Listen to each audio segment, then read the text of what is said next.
कल्पना कीजिए, एक ऐसा राजा जिसने 30 साल की उम्र से पहले ही दुनिया के सबसे बड़े साम्राज्यों को घुटनों पर ला दिया। एक ऐसा योद्धा जिसका नाम सुनकर बड़े बड़े राजा कांप उठते थे। लेकिन क्या आप जानते हैं कि इसी सिकंदर को भारत की धरती पर रुकना पड़ा? आखिर ऐसा क्या हुआ कि दुनिया जीतने निकला यह विजेता वापस लौट गया? आज की इस वीडियो में हम जानेंगे सिकंदर महान की पूरी कहानी, उसका बचपन, उसकी जीत, भारत पर हमला, राजा पोरस के साथ युद्ध और उसकी रहस्यमयी मौत। सिकंदर का जन्म 356 ईसा पूर्व में प्राचीन मैसेडोनिया के शहर पेला में हुआ था। उसके पिता का नाम राजा फिलिप द्वितीय और माता का नाम ओलंपियास था। बचपन से ही सिकंदर बेहद बुद्धिमान और साहसी था। उसकी शिक्षा दुनिया के महान दार्शनिक एरिस्टोटल ने दी थी।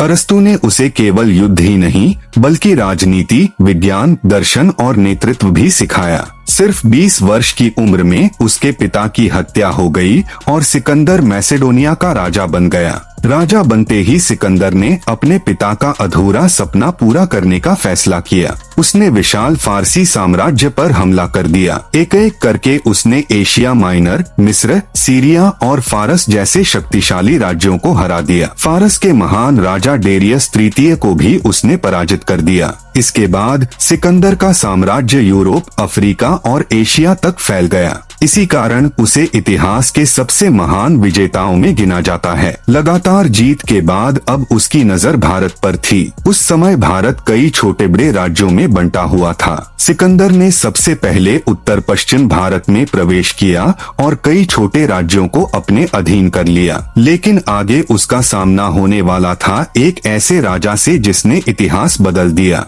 उस राजा का नाम था पोरस। साल 326 ईसा पूर्व झेलम नदी के किनारे सिकंदर और राजा पोरस की सेनाएं आमने सामने थीं। पोरस के पास विशाल हाथियों की सेना थी, जबकि सिकंदर की सेना घुड़सवारों और प्रशिक्षित सैनिकों के लिए प्रसिद्ध थी। युद्ध कई घंटों तक चला। दोनों पक्षों को भारी नुकसान हुआ। अंत में सिकंदर की सेना को बढ़त मिली और पोरस को बंदी बना लिया गया। जब पोरस को सिकंदर के सामने लाया गया तब सिकंदर ने पूछा, तुम्हारे साथ कैसा व्यवहार किया जाए? पोरस ने बिना डरे उत्तर दिया, जैसा एक राजा दूसरे राजा के साथ करता है।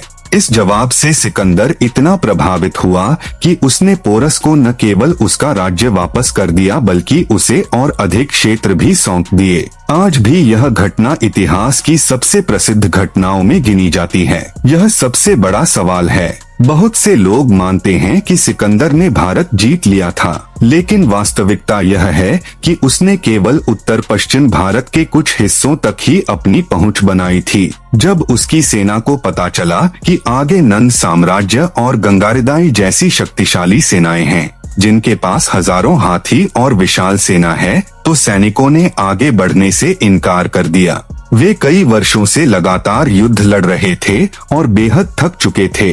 आखिरकार सिकंदर को वापस लौटने का फैसला करना पड़ा। यहीं उसका भारत विजय का सपना अधूरा रह गया। भारत से लौटने के कुछ समय बाद 323 ईसा पूर्व में बाबुल शहर में मात्र 32 वर्ष की उम्र में सिकंदर की मृत्यु हो गई। उसकी मौत का असली कारण आज भी रहस्य बना हुआ है। कुछ इतिहासकार इसे तेज बुखार बताते हैं, कुछ का मानना है कि उसे जहर दिया गया था, जबकि कुछ शोधकर्ताओं का कहना है कि किसी गंभीर बीमारी के कारण उसकी मृत्यु हुई।